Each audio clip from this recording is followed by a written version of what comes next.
You're listening to Over the Oxer podcast with Tracy Cole for all things to do with the mind for equestrians. So a really special podcast this week because we've got not just one guest, but three guests, three super duper mindset coaches who all bring to the table lots and lots of experience and knowledge. They're also riding coaches as well in their own right. So I hope we have such a great discussion about riding, equestrianism and mindset. So I'm going to get them to introduce themselves first of all. So Sam, do you want to tell us a little bit about yourself? Well, good morning, Tracy. It's lovely to be invited onto your podcast. So thank you firstly for that. So yes, I am based in Somerset and predominantly I'm a dressage coach and have sort of come into the mindset work doing my NLP with you, which was fascinating, and then my Master Prac as well, which I really enjoyed. So yeah, I would say I'm a horse-centered coach. And I like to think about how the rider approaches their horses from their mindset, the stories that they're building around their horses and their relationships. So, yeah, I think anybody who trains with me, we go on quite a deep dive into self-awareness and what that brings to the relationship with the horse. So, yeah, I've had lots of different experiences. I've ridden to quite a high level myself. I've trained to quite a high level. I've got a daughter who rode to quite a high level. And I also work with parents as well. So I sort of, my strap line for my business is think well, ride well, perform well. And I think it's a cyclical sort of thing that keeps turning. So yeah, that's me. A multi-pronged attack on equestrianism. I think it's sort of just kind of organically grown that way. So it's been a lot of learning, and I think I'm still learning. So yeah, definitely, aren't we all? Sarah, do you want to tell us a bit about yourself? Yep. So I'm Sarah Gowling. I am based in Northamptonshire. My husband runs an arable and beef farm. So sometimes I'm on the farm, and then majority of the time I'm coaching. Been very lucky to be established at Brampton Stables for about 25 years of my career, where I trained and then was then lucky enough to work with the GB team for 7 years. So I've had a good amount of experience with the international groom circuit as well. So currently, I am a BHS-qualified coach, accredited Centre 10 coach. I've also been working with you, Tracy, for the last 2 years and loved every minute of it with our gang that we've got here today. So I did the NLP Practitioner course with you, and then I'm just coming towards the end of my Master Prac and timeline and hypnosis, which has been fascinating. I'm able to then practice now what I preach, so I can work with clients both on the horse and off the horse, either face-to-face or Zoom. And then in between times, I'm also an accredited pony club coach. So in between that, I then work with young riders, and I can work from grassroots up to competitive-minded riders. Wow, you keep busy. Yes, best way. There's not much time for breathing, but that sounds good. That sounds super. Jo, welcome. Tell us a little bit about yourself. Thank you very much. Hi, I'm Jo. I have thoroughly held NLP, business that I've started just recently, really in the last sort of year, because having worked with horses all my life and a BHS coach, I think a lot of problems that people have with their riding is probably in their mindset. And I also think, having done a lot of work with thoroughbreds, it's the horse's mindset that the rider needs to get round as well. And I think there's middle ground for actually working together, because they're all different, as are we. So I've found it a really fascinating journey, and it's taught me a lot about myself and my animals, as well as my clients.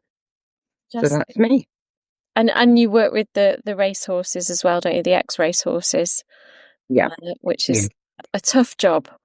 It is at times a tough job, and I love thoroughbreds. They are just the kindest horses, I think, in a lot of ways, but they are misunderstood. And the mindset of the rider and the handler, I think, is so important with them. Yeah, definitely. So welcome all.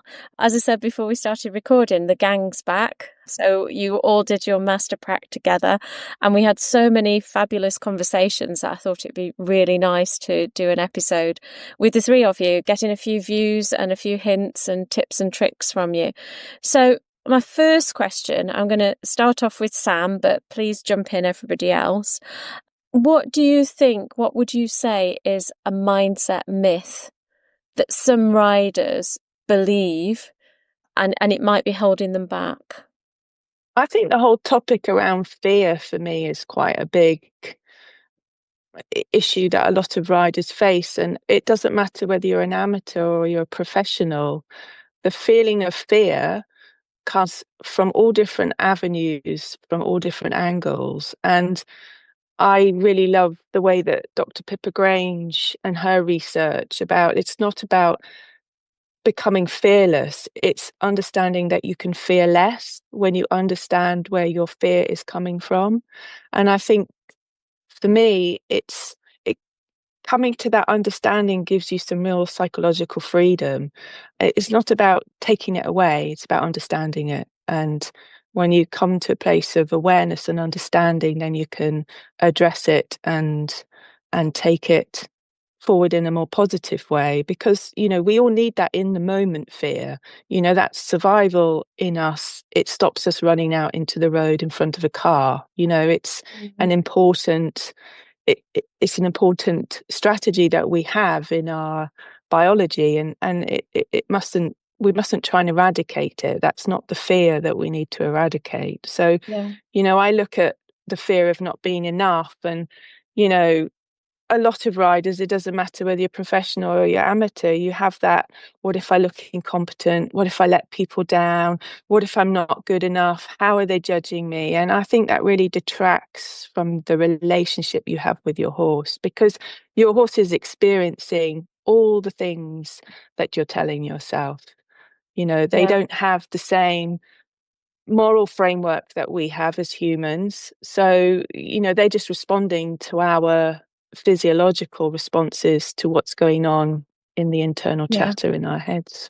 So I think, the wording around fear just needs slightly broadening so people understand, which fear are we dealing with? Yeah. Would be my answer to that question. Something that comes up a lot in the work that I do, and it really doesn't matter whether it's grassroots riders or it's professional riders. There is fear everywhere, and we all experience it. We're all human at the end of the day. So yeah. And I suppose it's that appropriate versus inappropriate level. But like you say, the some parts of fear are quite useful. We don't want to be walking into the road or jumping off cliffs or And I suppose as well, Sarah or Joe, there will be people that if you could get rid of all their fear, then it could be quite challenging. They might be overhorsed, or it could be quite a disadvantage to lose all the fear. I don't know what you think about that. Yeah, I think that's very true, actually. And I do think that is sometimes a problem, that people are overhorsed and they are very fond of that horse. They become very attached to it, but sometimes it's just not right for you. The other thing I would say about fear as well is that certainly when I learnt to ride, you never get off your horse. You ride this one way and it has to do what you want it to do. Yeah. Well, certainly with the thoroughbreds, because they can get themselves so wound up. If they're getting themselves in a panic and you get them off and you lead them past something and you get back on, I don't see why people put a shame in that. Yeah. You just have to get around that situation at that time with nobody getting hurt. And then slowly that confidence builds with horse and rider. So next time you probably won't have to get off. But you haven't frightened yourself, you haven't frightened your horse, you get home safe. And I do think there's a bit of a myth about having to be brave past things or having to push a horse. But Rome wasn't built in a day. You've got time. Just take your time, build your confidence. I think that's really important. Yeah, definitely. I think when I learned to ride, definitely it was, you never get off. Never. Doesn't matter the circumstance, you never get off. And it's so ridiculous when you actually stand back and think about it, isn't it? You know, what do you think here, Sarah? Just moving on from what Sam and Joe have said, that I think I'm not on all of the social media platforms.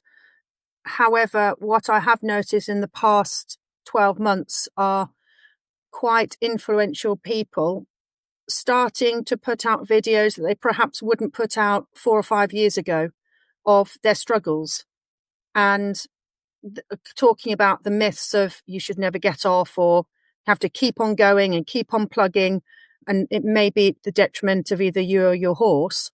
Actually seeing the people in the spotlight going through a struggle, or having a horse having a refusal, or having the horse having a bit of a mental challenge with a particular movement, and watching them slowly but surely starting to regain the confidence, like both of the ladies were saying, with the horse rider combination. I think that is playing a really positive role in trying to sort of erase some of the myths of you never give up. Because old school is thankfully slowly starting to be removed as well. There's some really good quality old school methods. Equally, there are also some methods that are very detrimental to both horse and rider, and thankfully they're becoming less and less seen.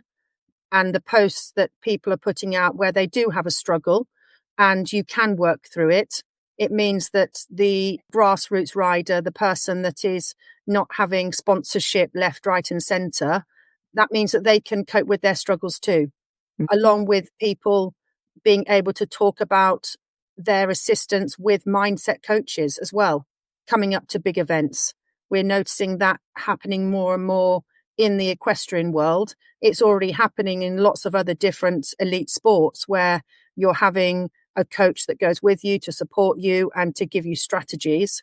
And now we're seeing a lot of the, mainly actually, to be fair, from what I've seen, the event riders coming out and talking about their areas of expertise and the people that are in their support networks to be able to keep them to the standard they're at, both physically and also within their mindset. So I think a lot of myths have been removed from people being a little bit more honest that are in the limelight, which I think is good. Yeah, definitely. It's becoming quite commonplace, that, isn't it? That people talk about the nerves, even if it's the nerves of excitement. It's not necessarily the detrimental nerves, but people are talking about this and also talking about their mindset. How people are questioning them, I think, as well. You know, how do you build that mindset when you're about to go, I don't know, through the cross country or something? Yeah, so it is slowly, like you say, starting to change. Sorry, Sam, I interrupted you. What were you going to say? I can't remember now. I think it was something that Joe said about, you know, as riders, we want to have a conversation with our horses. We don't need to dominate them. And I think, you know, it's like any relationship, isn't it? You can't dominate a relationship with a human being. That's called coercive. Whereas we used to be able to say, oh, we must take control and we must ride through it. And actually, when you look at brilliant horse people like Warwick Schiller and Tristan Tucker, it's helping the horse understand the right choices to make and how to bring their bodies into a sense of it's okay. Yeah, life is okay. And I think it's people like that within the industry that we need to look more towards, especially as competitive riders. You know, we don't want the horse running on a flight pattern.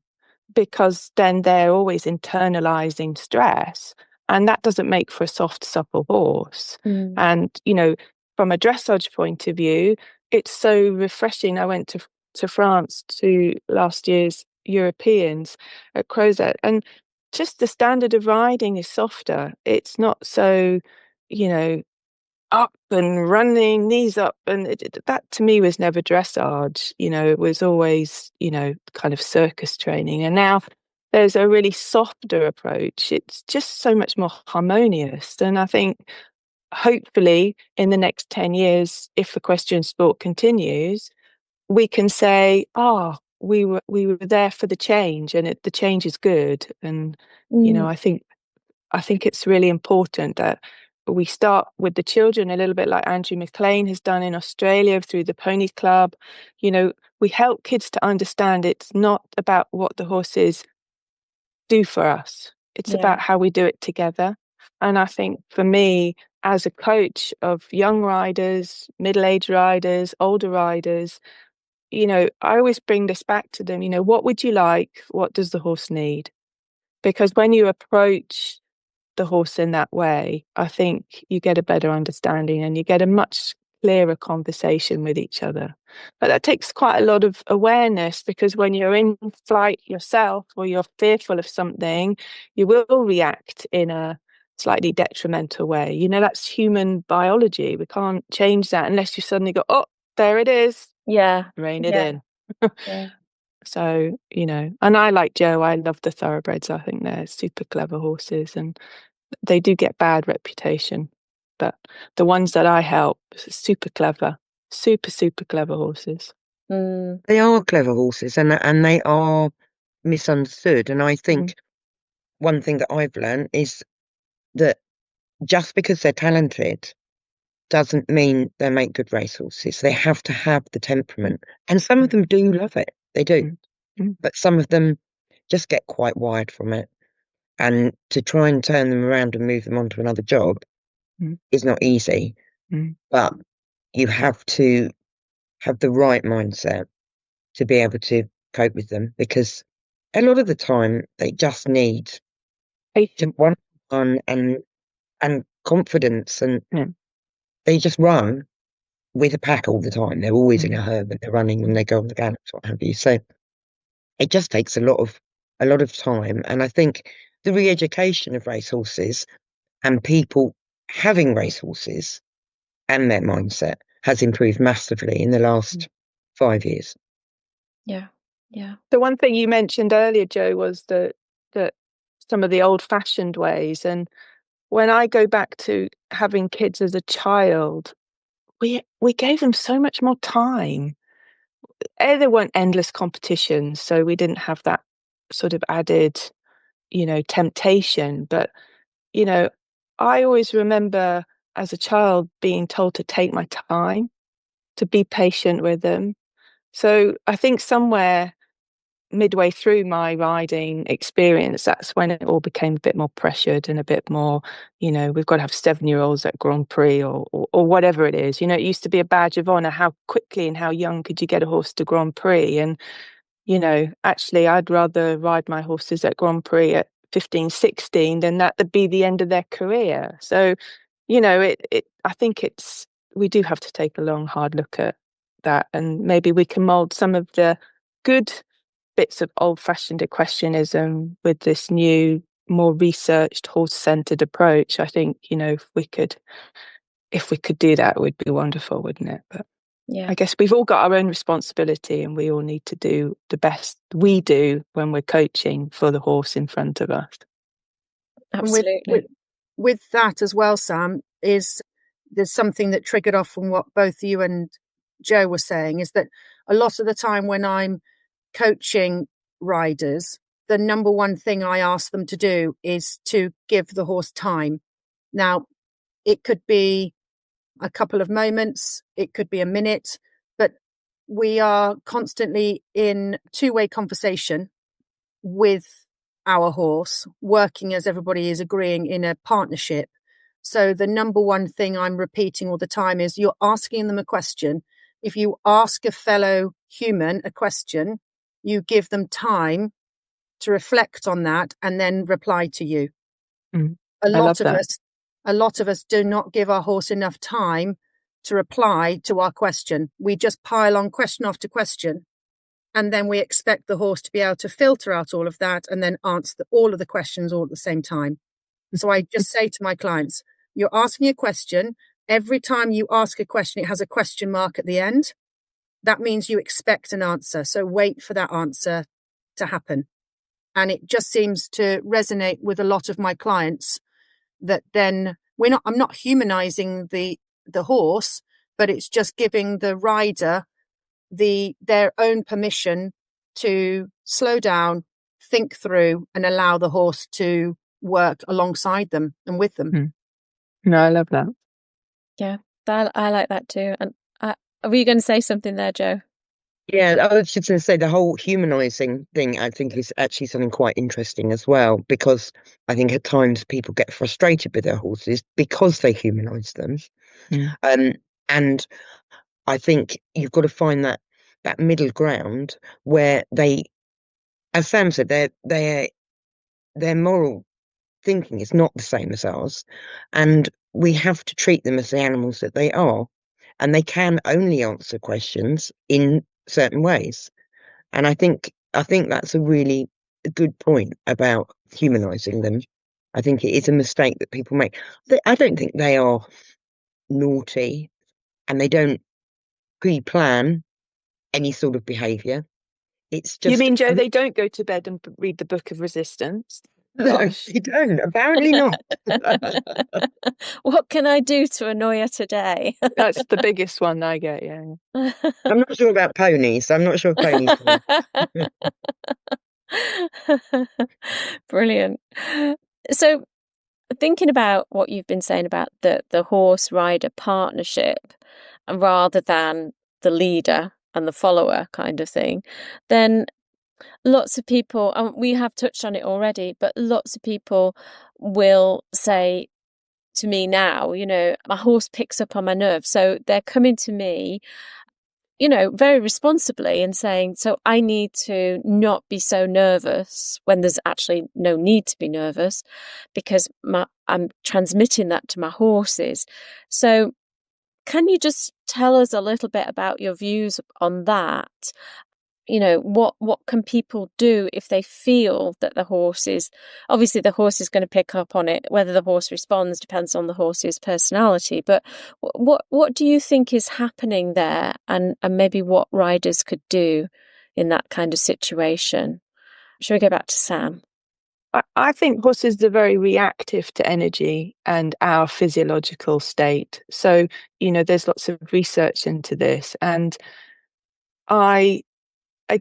I try, when people come for lessons, I think I'm quite good at reading how somebody is feeling within themselves, whether it's they've gone a little bit grey, or I can see the heart racing out the front of the jacket, or, they're a bit uncertain, and, they're trying to be too quick at something. There's always little giveaways when people do that. And I just encourage people just to allow the horse to walk around the arena, and for them to let that energy out of their bodies. Because when you start saying to somebody, or you try to avoid the situation, you don't allow that energy to go anywhere. So by them walking the horse around the arena, it gives them a sense of control.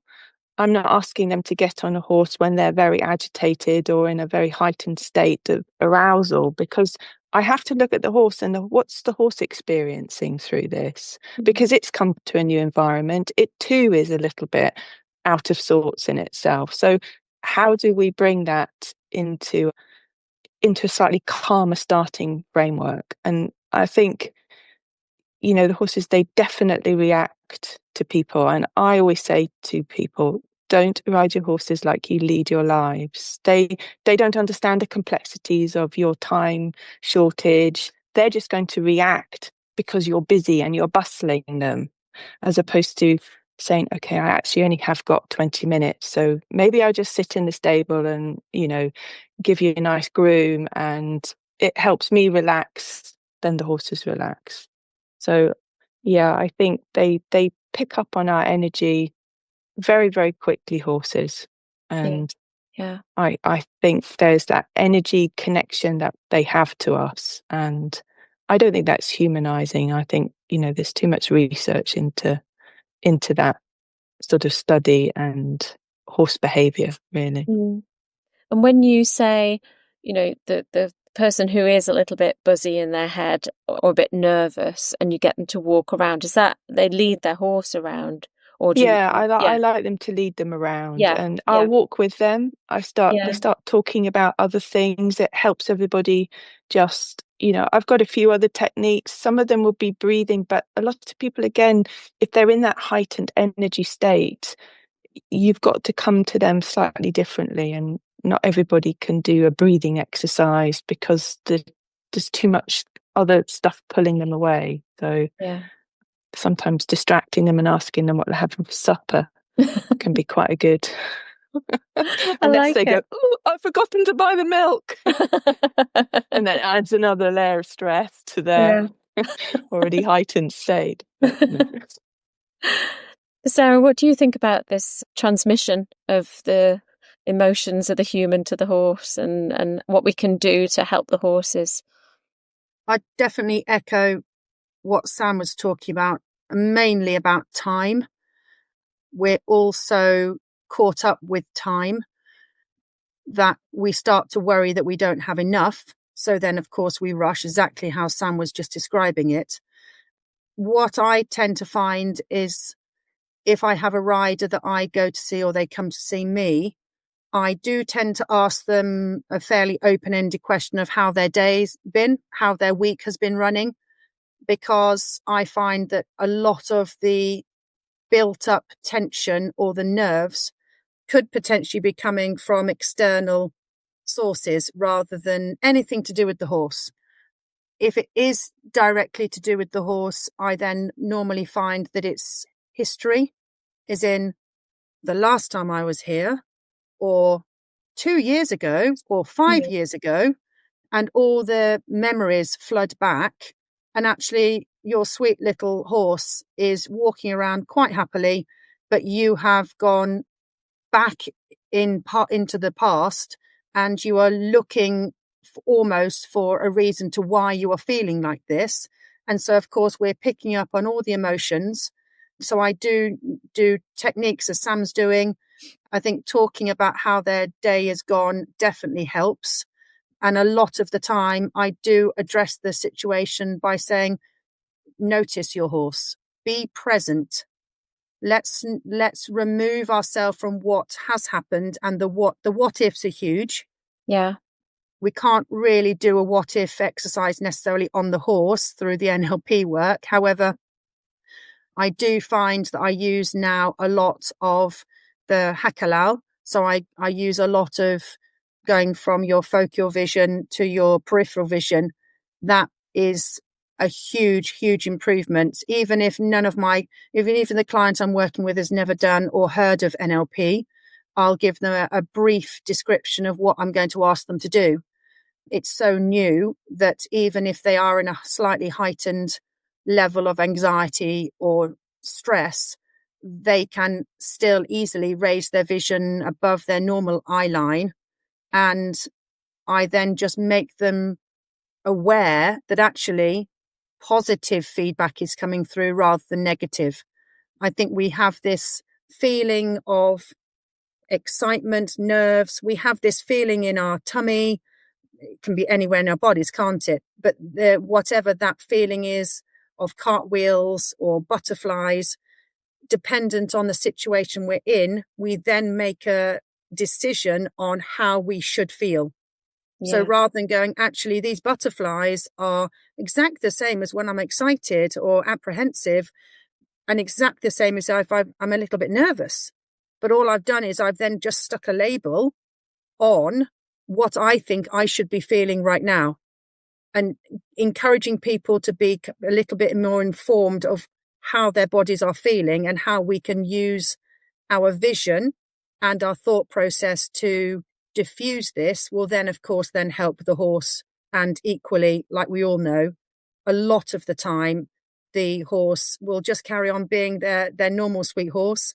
And then the rider will realize that actually, yeah, unfortunately, it was in my mindset. But again, that's what we're here for, isn't it? To be able to, like Sam was saying, and Joe, we need to read the situation that we're in, Yeah. both horse and rider. But that's what our job is, and that's why we love doing what we're doing, because it's harder than people realize. And that's why I got into working with Centre 10 and working with you, Tracy, because I wanted to understand the mind, the unconscious mind mainly, but also I wanted to be able to give an informed information to my clients of when they're struggling, because we always need a little bit of guidance, don't we? Yeah.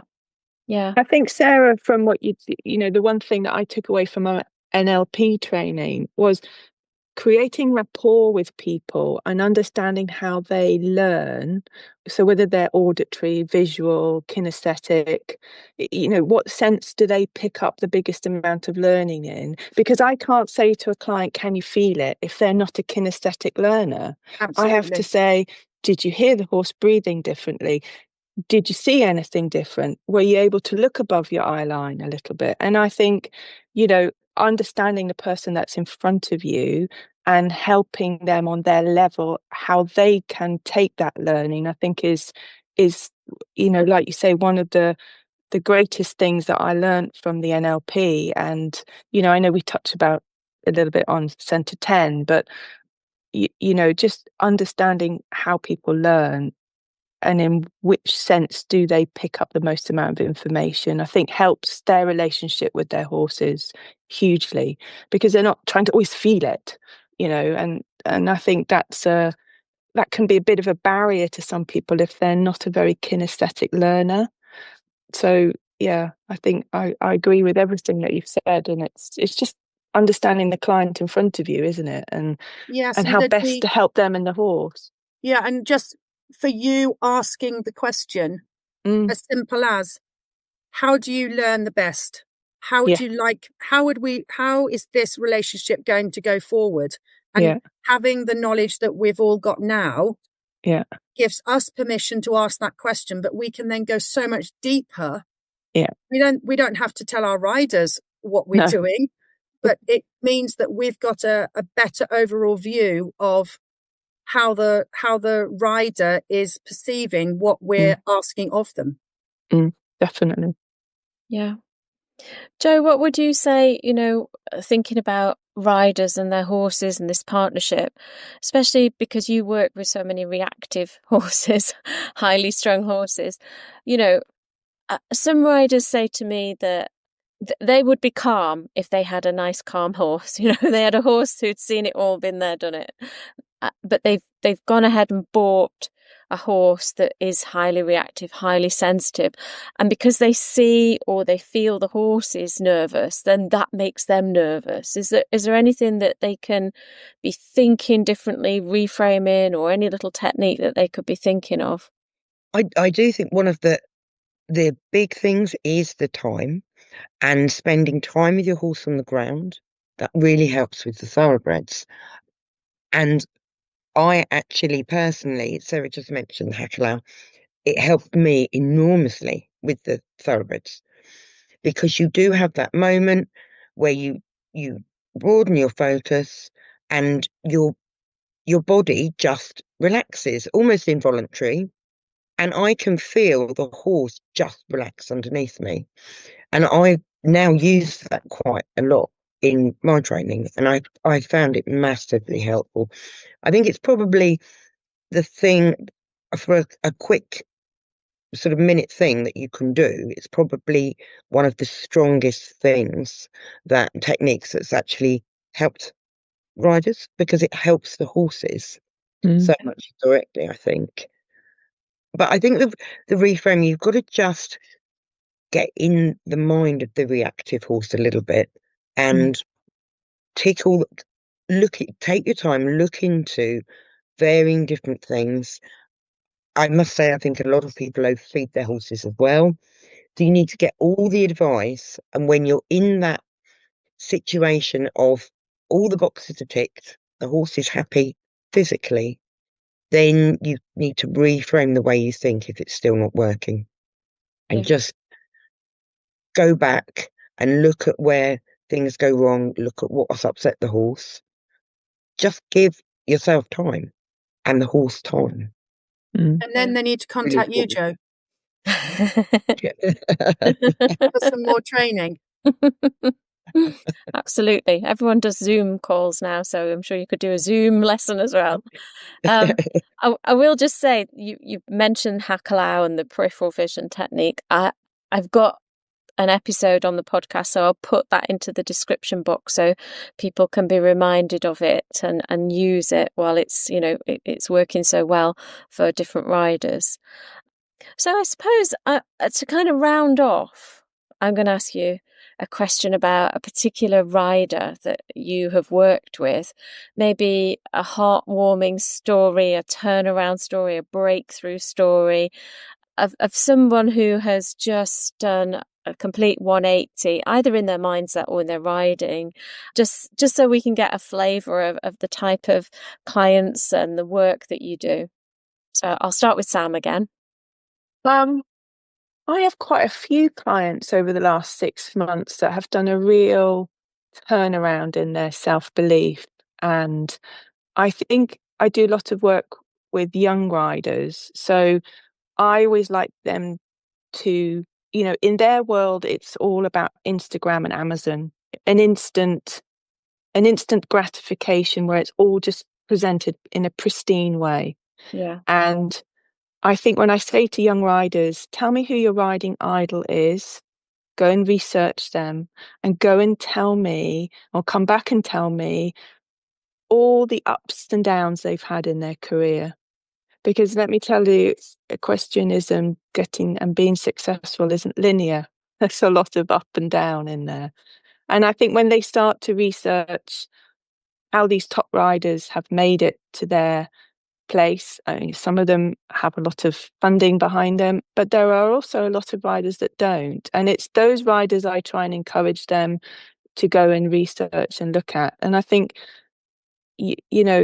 when you understand the journey and what you would like out of your journey, then I think your mindset is then more open to change and the possibility. Actually, you can do whatever you set yourself the target to, providing you're prepared to put the work in. And that doesn't mean just the physical work, that means the mental work as well. And, I think a lot of amateurs don't realise that they too can do all the mental work that the professional riders do, because they're, like I said right at the beginning, they all have the same issues. We all have the same issues. Doesn't matter what level we ride at or compete at or train at or hack at, we all have the same,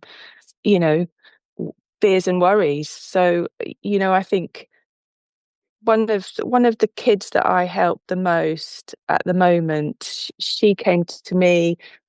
She's got jumping ponies, and she didn't want to jump 70 centimeters when she first started training, and she's got really into the growth of it all and not just the competing side of it. I think that for me is being one of the most lovely things to do, because it's taken her out of outcome and into process. And if you're going to have a long sustained career in horses, you've got to love the process. You've really got to love the process. And the outcome is the kind of cherry bit at the top, but you've got to love the process.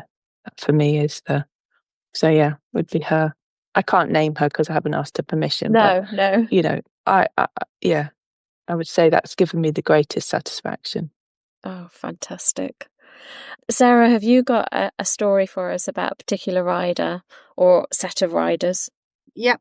So the main one that stands out is one of my long-standing clients. I started working with her and her young horse when he was 4. He's now 21.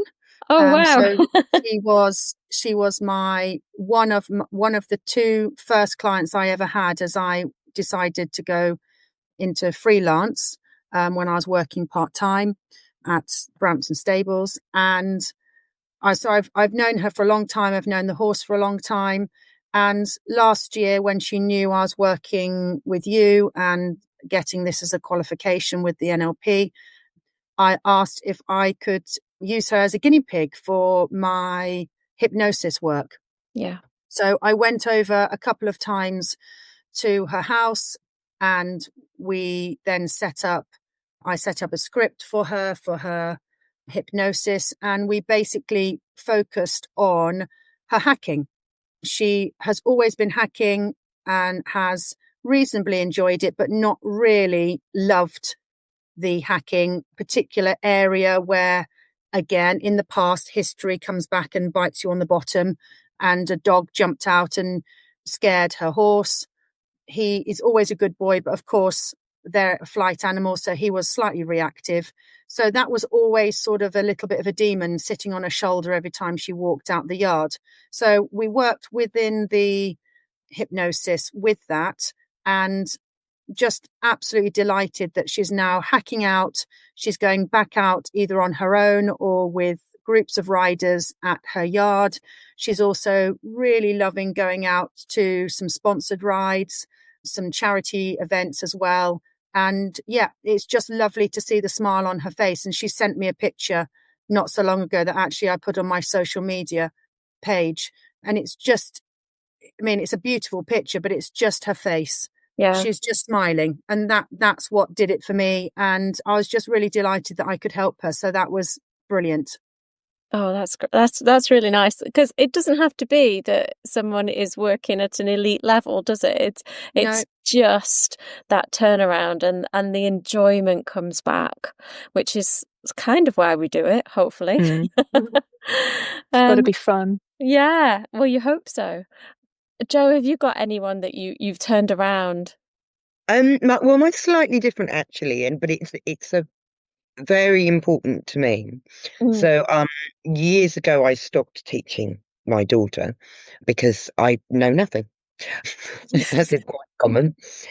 And long story short, I had a weanling 11 years ago come to me from the sales that was going to be a racehorse, and he stayed with me, went off into training, came back on all his holidays, and never actually raced, because the last couple of times he came back from training, he was so thin. It just didn't suit him. All the horses came back looking wonderful, but he didn't. It was just it didn't work in his brain at all. And he was going to go to Ascot sales. COVID hit, they were cancelled. We ended up buying him for not a lot of money. My daughter actually bought him. And it's been a huge battle with him. And I have been there every step of the way with her. And we sort of turned him around, but he's still pretty neurotic. He is quite an extreme case of being a neurotic horse. And he can be quite naughty with his teeth and his back legs. And then this summer he got a weepy eye, and I kind of just put a bit of fly cream in him, and then he got a really, really sore eye. Ended up having to go to the vets. You can't even get an injection in him. He's horrendous with vets, and he ended up having to go to the vets. And after a week, they said that I think the only way is to take the eye out. And my daughter was in Italy on holiday, and I spoke to her. She said, "You make the decision," which I did.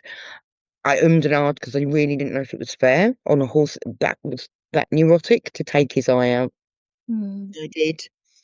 And she was absolutely devastated because she adored him. Thought she's never going to ride him again. And the last 4 months I've worked with the pair of them, and he's just started doing some pole work again. She's back riding him. And that was building the mindset really slowly. Just saying, we've still got him. Maybe he's going to live in the field, but we've still got him. And then just try sitting on him. And then I've got a very kind horse that he went out hacking with. So that horse was his left eye. And they are now going great guns. And I think because of the trust, they're working together a bit more. And his flat work is better than ever. And it's just so heartwarming. And she was so devastated, so ready to give up. Yeah. And I think between the three of us, we've really worked on his mindset and her mindset. And I it's quite for me, it's such a heartwarming story. Absolutely. Apart from the fact he's got whiskers growing out of where he had an eye, which really alarms me. Other than that, and it makes you realise, for all his anger and aggression, at times in his life, he did trust us. Yeah. He trusted very few people. And just that whole process it's been like her getting to badminton almost. It's been such a heartwarming process to see them now back pretty much where they were. Whether he'll actually jump again, it doesn't matter. No. He's part of the family. But that sort of devastation, she was inconsolable. And between the three of us, we've turned the situation around, which is really wonderful. Yeah. That's a fabulous story. I love it. Well, I could talk to you three all day, and I really hope that you come back, but I know that we're all busy and we've got to get on with our lives. So just to round off, can you give us an idea, where can we find you on socials or on the internet? I'll pop the details into the description box so that if anyone does want some advice or mindset sessions or even riding lessons, they can contact you. So Sam, where can we find you on socials and the internet? So my website is www.osborndressage.com, and that's the same for my social media as well. And anybody, any level, if you're in Somerset, I travel around as well. So you're always welcome, and your horses. So Lovely. Thank you. Sarah, how can we find you? Just on Facebook under Sarah Gowling Coaching. Lovely. Great stuff. And Joe, where are you? surreyhillsnlp.co.uk, or the same on social media as well. Lovely. Well, I hope people do contact you all, because you are brilliant as coaches, both mindset, the physicality of riding. Thank you so much for your time today. That has been wonderful. Thank you. It's lovely getting back together again. It really is. Yeah, lovely. Thank you, girls. I really enjoyed that.